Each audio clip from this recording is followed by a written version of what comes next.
Il-membri tal-Kabinet ta' Roberta Bela qed jibqgħu jirreżistu milli jagħmlu apoloġija lil poplu Malti quddiem l-aħħar skandi li qed jifnu lill-Gvern Laburista. L-aħħar ċanfira waslet mill-Assoċjazzjoni Maltija ta' min iħaddem, hekk kif bl-aktar mod ċar qalet li l-aġir tal-Gvern qed iwassal biex pajjiżna jispiċċa fi stat ta' anarkija fejn kulħadd jista' jagħmel li jrid.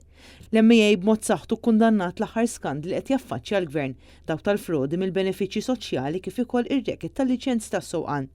Mistoqsi minn Net News jekk se jagħmel apoloġija quddiem dawn l-aħħar każijiet serjissimi ta' abbuż, il-Ministru Michael Falzon ma ħassux komdu iwieġeb domanda sempliċi.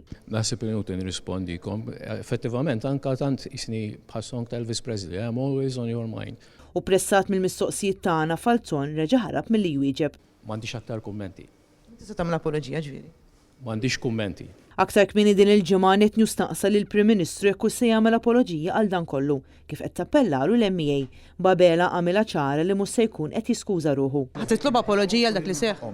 Nitlob apoloġija x'għandna lin-nies fil-bżonniet tagħhom. Dan meta l-allegazzjonijiet huma serji immens u li fi kliem sempliċi jfissru li fit-toroq tagħna għandna nies li nataw liċenza tas-sewqan sempliċiment għaliex għaddewhom mit-test bi pjaċir u persuni li nataw għajnuna f'benefiċċji soċjali meta fil-verità qatt ma kienu intitolati għalihom.